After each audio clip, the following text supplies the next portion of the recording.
Thanks, everybody. How you feeling, TC, this morning? You doing all right? Feeling well? Memorial Day, you're alive? We're off to a good start, I can tell already. All right. As you heard Tim say, my name is Justin Chandler. I'm the high school and family life pastor here at The Crossing. We're continuing this series called School of Life, and this weekend I have the opportunity to bring it to a close. And what I'd love to do today is just to kind of take a look back where we started and how we got to where we are today and help kind of land the plane a little bit. And so in the first week, you heard Tim talk about how we wanted to have skills, habits, and relationships that would help us graduate with mastery from the School of Life. And so what Tim did is he said, here's a couple habits that you could build into your day each and every day, that if you were to do that day over day, what kind of effect that would have on your life. In week 2, Andrew talked to us about how to quit and to say no. That God gives us the word no, that it's like a scalpel in our life, that it helps to carve out free space and time, not so we can have more Netflix, but so that we could start to live the life that God had created us to live. And that was week 2 for us. In week 3, Tim told us about how one day over day, and day over day, decades becomes our destiny. And what happens is that we have 24 hours every single day, and it's just a day. But what would it be like if we lived each and every day over day over day, and then in that decades from now, we'd look at our lives and say, here's the destiny that we've inherited.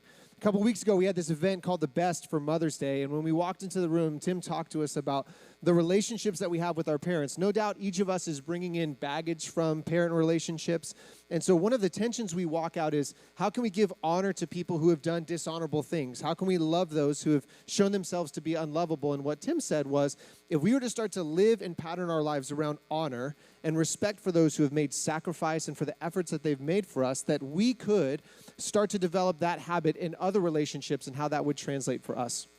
And then last week, Andrew talked about stress and anxiety and how each one of us carries that in 3 categories. We carry it in our relationships, we carry it in our impact, and we carry it in our finances.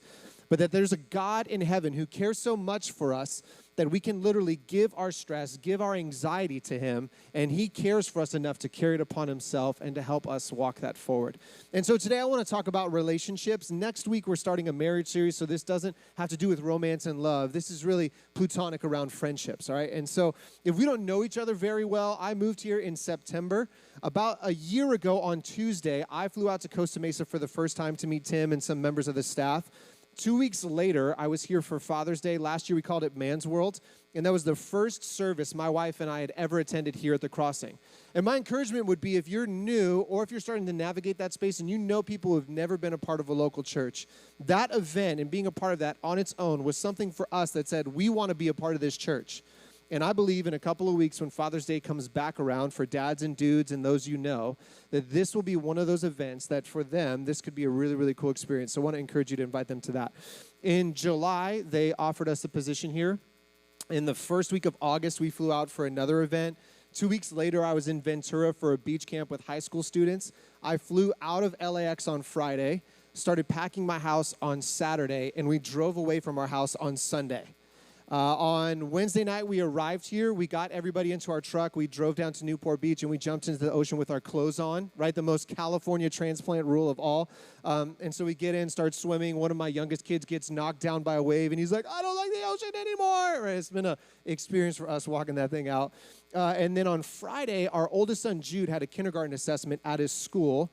Monday was a holiday, and then Tuesday, we each began our new season of life. So Rachel began her job, I began my job, and Jude began in kindergarten, right? So you could already feel tired just hearing what we went through in the last couple of months, because 9 months ahead, here I am. And so when we start to talk about relationships, I'm in a unique season of life. Like, the Army moved my family around every 2 to 3 years, right? So I was born in Germany. 2 years later, we moved. 3 years later, we moved. 2 years later, we moved. 3 years later, we moved.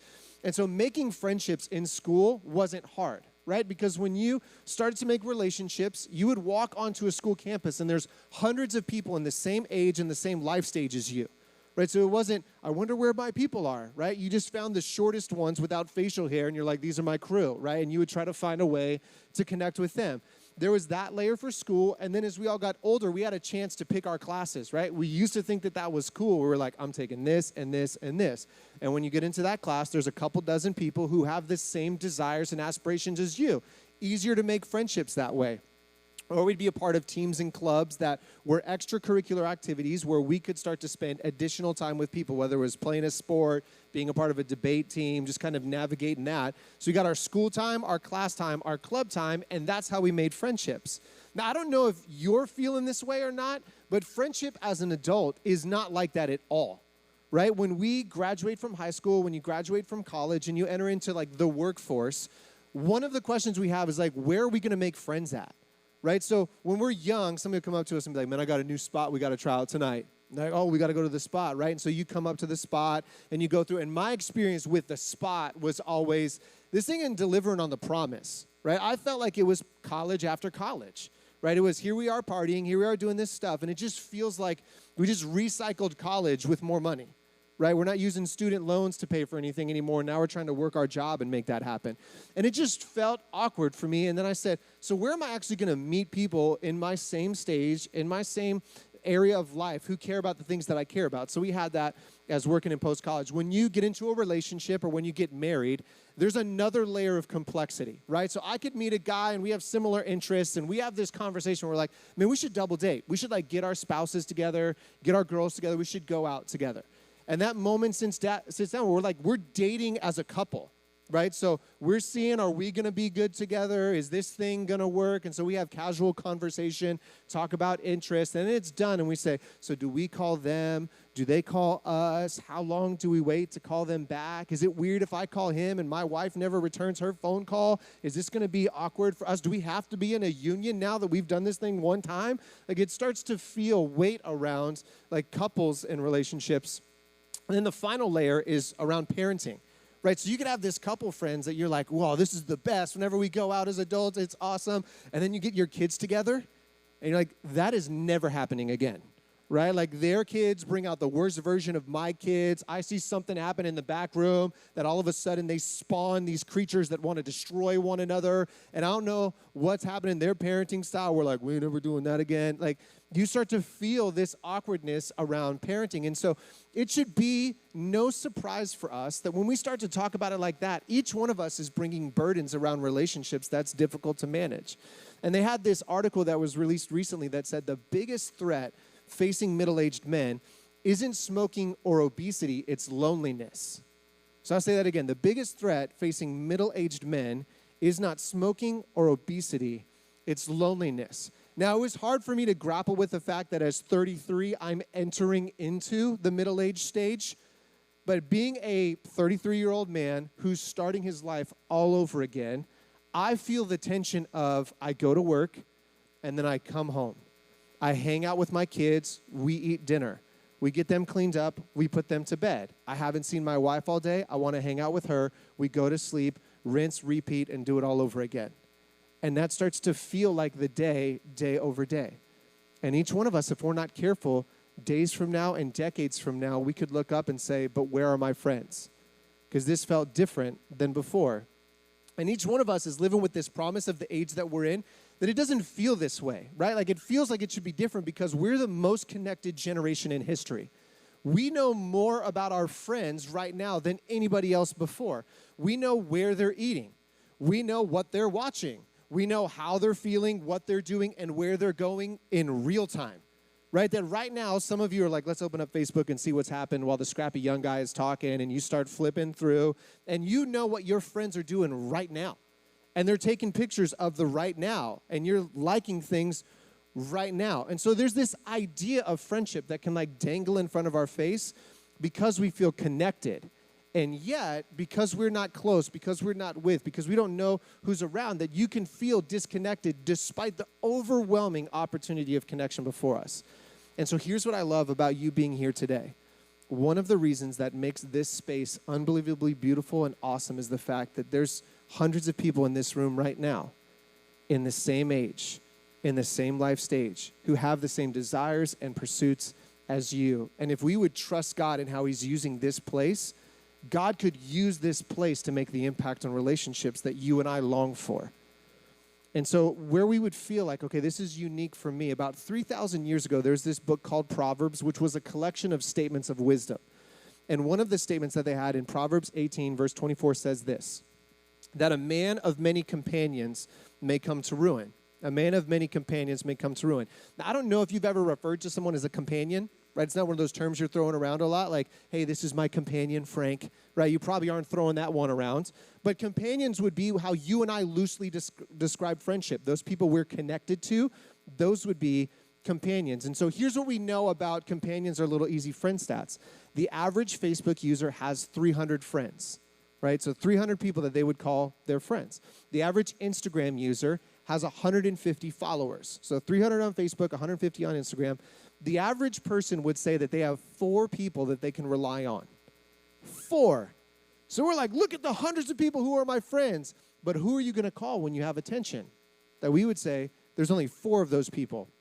And you heard Tim say it, the friend script alluded to it, that the one way that you can tell who are my friends is when it's moving time, who comes over. Right? So you get that text message that someone says, we're moving party at our house, right? And you will pray to God you've got something else going on. Right? Like, is there some club our kids need to go to? Is there some random neighborhood event that we can commit to? Is there some way we can get out of moving? And then there'll usually be a text message after that someone's like, and free pizza. And I don't know a person who's saying free pizza and was like, well, I'm in now. I didn't want to move at all. But you threw in a couple slices, and I'm totally down. You've got that Subway sub cut up into little pieces with some Lay's potato chips on the side. My day is planned. I'm coming over, right? Every one of us has that moment. So here's how it worked for us. When we were moving at our house, we had some friends come over. We all started packing. In Missouri, it's way high humidity, right? So it's in August. It's like 90 degrees and 90% humidity. It's a really terrible place to live at that time of year, right? So we all start packing. Friends of ours are like lifting stuff up, and somebody's always got to pull the friends card, right? They're like carrying a picture, and they're like, pivot, and everyone in the house is like, shut up. Like right now, you need to lock that pivot stuff up, right? So we're carrying things around. We get to the end, and I look at the truck, and I realize that we've made one critical error. The truck is too small. So I'm looking at it, and I look at Rachel, and I'm like, yo, could we get rid of some of this stuff? Like, what if we just left it on the curb? Or could we do that? And she's like, Justin, we did not pack up our house just so we could leave stuff on the curb. We didn't get rid of things and have garage sales, so at the end we could say, just dump some of the needless things on the side. And I was like, so we're going to have to go get another truck. So I gathered all my friends together. I'm like, guys, here's the deal. We're going to have to get another truck. So here's how we can work this out. If you could just help us unpack everything. Once we get it all unpacked, I'll just drive over to U-Haul, get another one real quick, and then I'll come back over and we could pack it back up again. So the look on my friends' faces is what yours would be looking at me right now. Like, my friends look at me in the face and were like, this is a mark of love that I'm here right now. I don't know if I love you enough to unpack this truck, and I don't love anybody on the planet enough to pack it again, right? So you could just see the like, ugh. So I did what you would have done. I was like, guys, I'm going to throw in some free pizza. Maybe some ice cream sandwiches are coming back too. How do you feel about that, right? So we pack up the truck, and we start driving. And that was this moment for us where, like, there's something there that would cause a person to say, I'll pack your truck, I'll unpack it, and I'll pack it again. I'll be there for you when the rain starts to fall. And I was like, you're my people, love you, and I'm driving away now. So here's one of the things I know about today. I know you're going to forget 99.99999% of what I say today, right? But if you remember only one thing, here's something I want you to remember. We'll throw it up on the screen for you. That our relationships are not measured by how many we have, but how meaningful they are. Our relationships are not measured by how many we have, but how meaningful we are. If we live in an age that's counting, that's not going to be the way that we can measure to determine how they are. But we're going to be able to say, this is a true relationship, this is a true friendship because of how meaningful it is. If we continued in Proverbs 18, here's what the last part of that verse would say. It says that there is a man of many companions who will come to ruin, but there is a friend who sticks closer than a brother. So it allows us to see that there's layers of friendship, right? Like, you didn't happen to be born into a family. Like, that's just what you did. You were born, this is your family. You couldn't choose them, they couldn't choose you. You just arrived and you were welcomed, right? So we don't get to choose who our family is, but we do get to choose our friendship. And there's layers from what the Bible just said of how that friendship works. And so the first layer I would put out there is, like, you know of a person, and so you could be a fan of them, right? Like when Brandy Joe started singing, you're like, I'm a fan of Rihanna, right? I want to stand under her umbrella, Ella, Ella, A, right? Like, there's fans that we have. Like, that's number one. The other one could be like you know of a person, and that would be like an acquaintance. So like, hey, we know each other. We know of each other, but we're not cool. You've got locational and vocational, people you meet at a spot. So you got like work friends who it's funny to banter by the water cooler or to like, send snark over the cubicle, right? You've got friends like that. Or you could go to a gym and have some people you work out next to. So you've got locational and vocational. There's seasonal friendships, right? That there's friends who are with you during a specific period of time. But once that time is over, that friendship may transition. And then the last one is that there are friends who stick. There are friends who we keep. There are friends who stay around. And so as we start to process through relationship and friendship, one of the things I wanted to do was to give you an opportunity to see yours, all right? So if you've got a bulletin, there's a really big blank white space for you to be able to take notes. And what we're going to do is a little exercise together, and it's called a social atom, right? So you may not have seen it before. So here's what I'd love for you to do. Just open up your bulletin, get the little golf pencil that they gave you on the way in, or if you didn't have that, you can use your phone to doodle, right? We'll work all of those out together. So here's the first thing that you'll do. In that blank space, draw a circle, and in the middle of it, just write your name, right? So this is me, Justin. So this is how we start stage one. So circle, Justin. And then after that, you're going to draw some different lines that connect to the other relationships in your life that you spend the most time with, right? So for mine, Rachel's my wife, Micah's my youngest son, and Jude's my oldest son.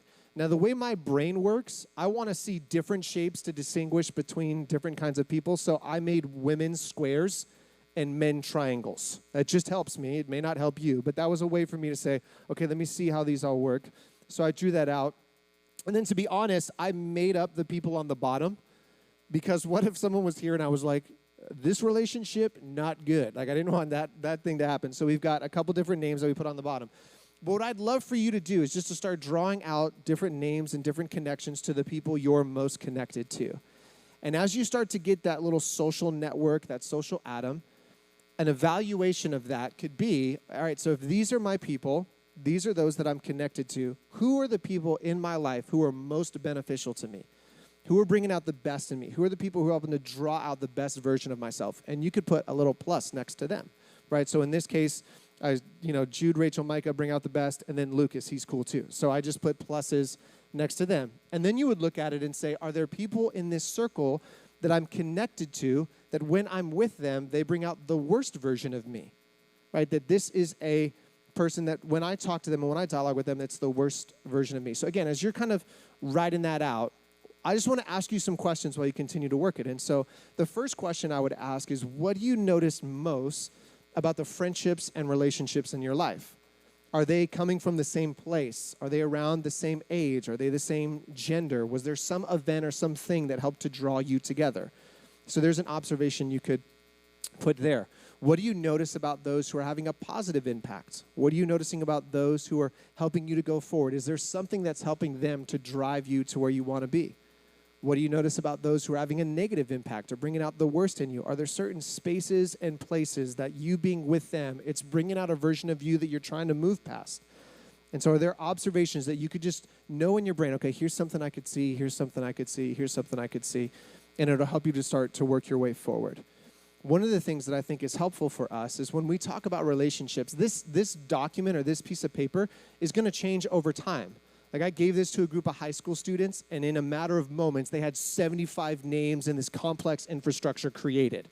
You and I know that that season of life is going to end with graduation, right? It's going to look different. I've also seen this exercise where people have, you could tell the way the brain works because they draw a circle and they're like church, and they draw out a bunch of names, and they draw a circle work, and then they draw neighborhood, school. They've made way more complex of a chart than I wanted to make.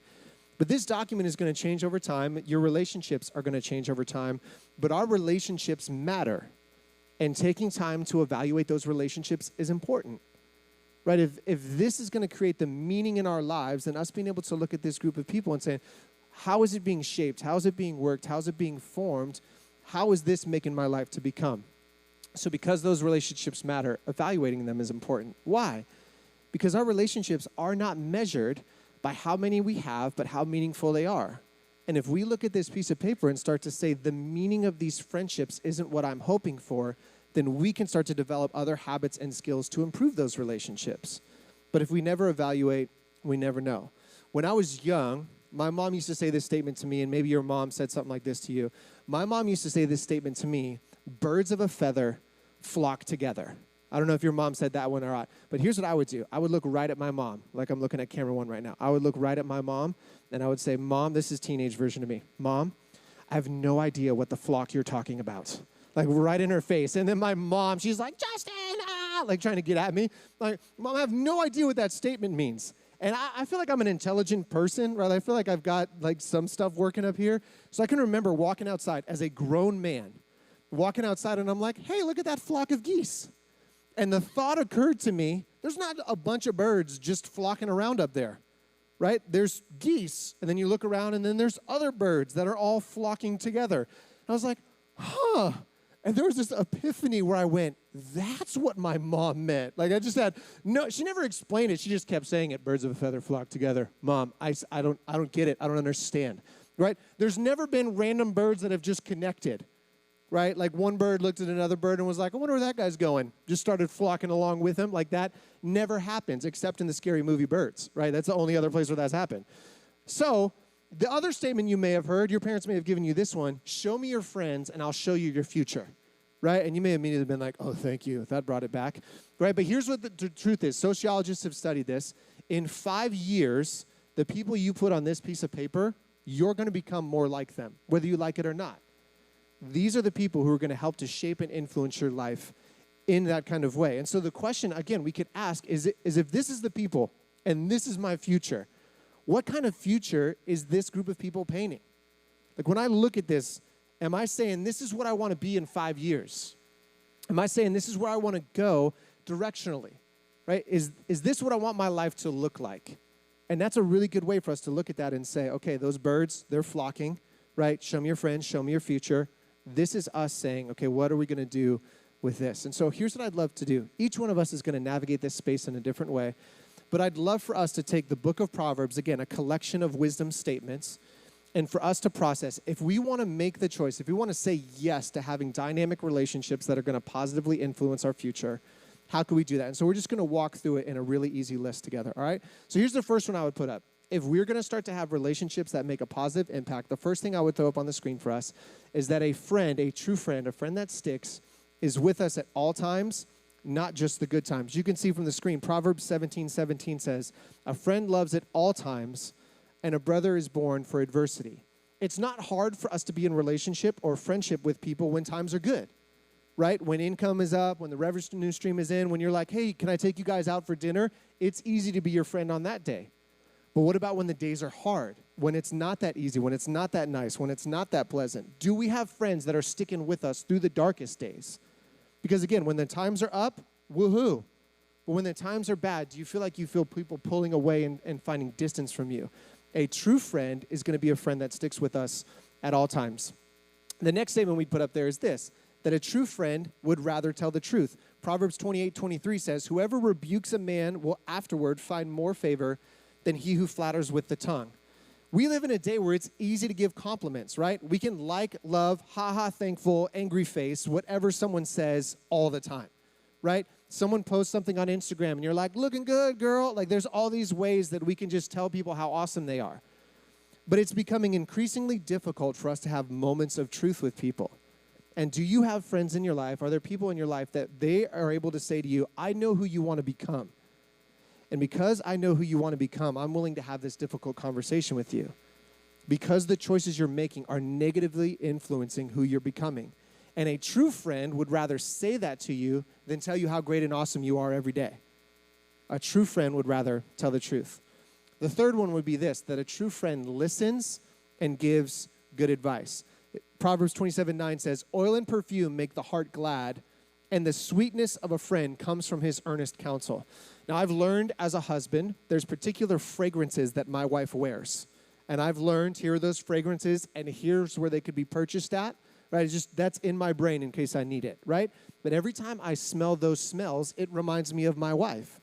And that smell will create all the emotions and all the feelings around the moments where those smells were shared. And what the Bible just said about friendship is one of those things that will have the same effect when there's a person in our life who's willing to give good counsel and good feedback and good response to where we're going. That in the same way that I could, smell this smell that my wife wears, and I could think, man, I so love Rachel and how she's contributed. In the same way, our friendships become, when this person gives back to our life, it's like this sweet perfume in our brain and in our minds. A true friend listens and gives good advice. The next one I would share is this, is that a true friend does the right thing at the right time. Proverbs 25:20 says, whoever sings songs to a heavy heart is like one who takes off a garment on a cold day and like vinegar on soda. And so I know living here, we don't have cold days, right? People woke up yesterday and were like, it's freezing cold. It's 57, right? There are colder places. Like there's friends in Colorado who had snow last week. Like that's a cold day. So in the same way, if you were to walk outside and be like, oh, it's so brisk, like I'm just going to take my coat off in the snow, that would have a feeling to it. Or in the same way, I didn't know what vinegar and soda did when you combine them. So the first could be, it's just going to taste bad. Like you put baking soda and vinegar together, you're not thinking, oh, I want to take a drink of that. The other reaction could be that it could explode. And what I love about the Bible is it said, whoever sings songs to a heavy heart, right? Like if your soul was crushed on the inside and someone just wanted to play Buddy the Elf and start singing to you, it would feel like at the worst, it just tastes bad. At a problem, it becomes, it's explosive. It could divide friendship. And there are friends who know at the right time to do the right thing because of what we're walking through. One of my favorite stories about my wife is when she was in college, she got a phone call that her dad was really sick, like on the brink of death. And so what she did is she flew back home. She visited her dad. He was in the hospital. They were able to see this really miraculous recovery. And so she flew back to be able to go back home. And when she was going back home, she had some friends who were picking her up from the airport. Now, in our brain, in context for that, you could think like her friends were at the bottom of the escalator and they had bags of tissues and chocolates. And they were like, get in, girl. Come on over here, right? You could think that that was what they did. It's not. Each one of them went and rented a Disney character costume. So when Rachel came riding on the escalator, her very best friends were dressed up as Goofy, Daisy, Donald, Mickey, and the whole lot, standing like fools in the middle of the airport while her friend came down the escalator. Why? Because at that point, Rachel had cried all that she needs to cry. She'd probably had enough conversations about what they needed to talk about. In that moment, she needed to be able to see the people who love her say, you're going to make it, and it's going to be okay. And today may not be a day where you feel like smiling, but there's something worth smiling about today. And we're going to help your heart be glad and lift your soul by dressing like morons and driving down the street. And a true friend knows the right thing to do at the right time. The last one I would give you is more of a caution rather than a proactive thing. And I would say to watch out for whisperers. Proverbs 16:28 says, a dishonest man spreads strife, and a whisperer separates close friends. I don't know if you've sat down with a person and you started having conversation with them, and one of the first things they say is like, have you heard about so-and-so? Did you hear what happened with them? Let me tell you the stuff that happened about that. And here's what I've learned, just again, a couple decades in. I've learned if I sit down with a person who's willing to share that about somebody else, odds are they're willing to do the same thing for me with someone else. And you could have this moment of confidence where you share something with a person, and then they go to the next coffee, and they're going to say, you're not going to believe what I just heard from Justin. And what the Bible just said is to use caution around friendships like that, because those people have a tendency to separate close friends. Because you had this moment where you trusted them and you cared for them, and what you shared all of a sudden got legs and other people heard about it. So the Bible would say, watch out for those who whisper. Watch out for those who share more than they should. So one of my hopes in being the end of this series would be for us to be able to take all the things we've heard so far and just apply it really directly to the things we've heard. And so here's what I do. I'll just ask some questions based on what Tim and Andrew have shared so far. So in week 1, Tim talked about habits. And so when it comes to relationships, what kind of habits could you put in place to be this kind of person? If you were to look at your life and say, okay, here's what a measure of a friend that sticks is, are there things that I could put into my life and to put into place to be that kind of person for other people? We've all heard the statement, you need to be friendly to make friends. Check. But what kind of habits could you and I start to develop that would make friendships come easier for us? That would be the first question. The second question I would say is, if we learn to quit and to say no, are there friendships in your life that need to transition? That because of the stage of life you've come to, because of the things you're aspiring to, your desires and where you want to go, are there friendships that you're saying, it's time for me to see that one move on, that season of friendship is over, that could be a way for you to quit and to say no? The third question, if we had the ability to look at one day and a day over decades becomes our destiny, one of the questions I like to ask myself is when I'm 75, ... about any area of life. But when I'm 75, what do I want my friendships to look like? When I'm 75, what do I want my friends to say about me? I do have this idea in my head that I'm going to be 75 and I'm going to be on a porch swing with Rachel. We're going to be drinking lemonade and harassing neighborhood kids. That is a vision in my head that I want to aspire to. Right? There's also this group of older men who meet at the Starbucks close to my house, and they meet up there every day, read the paper, jaw at each other, and I'm like, I want to be old like that someday. I just want to go in, grab my drink. They're like, hey, Justin, welcome in. They've got my cup ready, and I sit down with my guys, and we just all start talking about what's happening in the world. We ride our hoverboards back home. It's going to be fantastic, right? This is how I imagine being 75, right? But for us to be able to say one day over decades, how's that's going to influence my future? The next question I would ask is, how can you honor some relationships that have been there for you during critical seasons?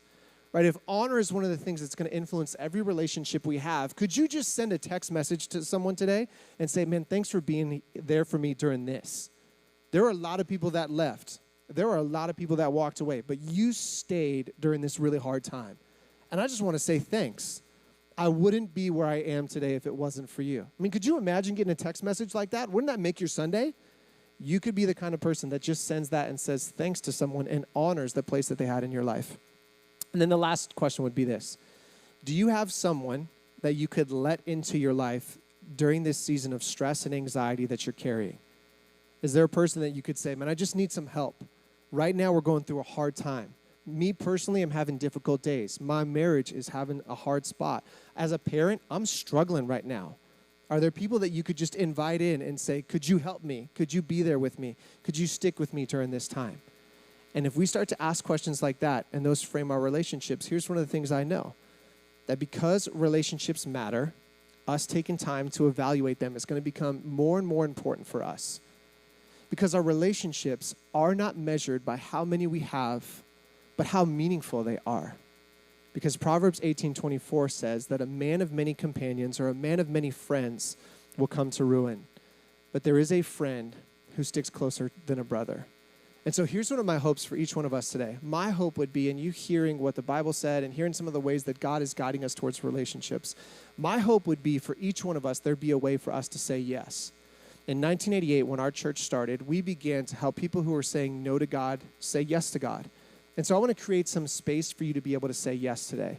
The first way that I would say for that is some of you have walked into the room and this is your first time to church. And I just want to say welcome. I'm so excited to say hi to you later. 45% of the people who call this church home, this is the first church they've ever been a part of. And we want you to know you're so welcome here. But hearing God beginning to talk about what relationships could be like and could become, it would be foolish of me to walk away from the fact that there's a God in heaven who cares so much about you that he gave his life for you. And the most important relationship that you could say yes to today would be to say yes to Jesus and to give your life to following him. And you may be in the room today and you're like, I want to do that. I want to say yes to Jesus. We're going to give you an opportunity to do that today. For some of you, you would be able to say, okay, if this is the importance of my life, if this relationship is going to be the way that God starts to frame my future, then I want to say yes to choosing right relationships and to choosing right friends. I want to make that kind of decision today, and we want to invite you to be able to say yes to that too. I know, walking into the room and bearing this burden myself, that there are some of you that thinking about right relationships is not something you want to do today because you're bearing the pain of wrong ones. You've got hurt in your life right now around wrong relationships. And I believe that God cares about us enough that he can heal broken hearts. He can right very bad wrongs. And that there's a God in heaven who wants to hear that from you today. And for the fourth one, some of the relationships we're going to carry in life is not because they positively impact us and not because they negatively influence us. It's us willing to say, this person, I want to help them. I want to give my life away to see who this person would become. And we would willingly give our life away to serve. And some of you would say, I want to say yes to serving today. And we want to create space for that. So could we do this together as we close? Could you stand up to your feet with me? We're going to take a moment where we pray, and then we're going to call it a day together, all right? And I know that if your first experience is here, you may just, this may be an awkward moment for you, but what I'd love for you to do is just to bow your head and close your eyes. Nothing magical about this. There's nothing weird about it. It's us just taking a moment of reflection in light of everything that we've heard. All right, so if you could, just real quick, just to bow your head and to close your eyes. And if you're in the room today and you're saying, I want to say yes to following Jesus, either for the first time or maybe you're walking into the room and it's been a long time since you said yes to Jesus and you feel like there's a gap with you and your relationship to God. But I would invite you to say yes to that. So if you're saying, I want to say yes to Jesus today, if you just lift up your hand real high for me, I want to be able to pray for you today. So if you're saying yes to Jesus, go ahead and lift your hand up. Yeah, thanks to those of you up top lifting your hands. Thank you. Thanks to those of you who are lifting your hands. It's so awesome. Thanks. If you're in the room today and you're like, I want to say yes to pursuing right relationships. I want to say yes to a better future 5 years from now. I want to say yes to being the kind of person that would only be a good friend, but that I would have good friends and good relationships in my life. If you want to say yes to that, could you throw your hand up real high so I could pray for you too? That's so awesome. Thank you for lifting your hands. If you're in the room today and you're just struggling with hurt and pain around the relationships you have, right, like your heart is really heavy today because of a way that you've lost trust with a person or the way that they've hurt you, and you're just saying, man, I just want to say yes to God healing a broken heart around those friendships today. If you could lift your hand up, because I want to be able to pray for you too. So if you're just struggling today with friendships and relationships, yeah, thank you for trusting me with that and lifting your hand. Thank you. And to the last group, if you're like, I want to say yes and serve, like I want to do something with my life. I want to give my life away to random people. Could you go ahead and lift your hand up too, because I'll pray for you. All right, that's awesome. Let's pray together, and we'll go today. Jesus, I love you so much, and God, I'm thankful today that there were people in this room who said yes to you for the very first time. That eternity looks different for them because of the yes that they just said. So God, I just even want to take a moment to say thanks for giving your life away so we could know you, Jesus. God, I pray for those who are desiring to pursue right relationships today, that they'd be able to put the skills and the habits into place that would influence those relationships. And that God, in 5 years from now, they'd be able to look back and say, look how different my life is because of this. I pray for those, God, who are having a heavy heart today, who have relationships that have a negative impact on their soul. God, I pray that they would cast their cares upon you because you care for us. That we'd be able to trust you, Jesus, with our hurt and our pain in the same way we can trust you with our very best days.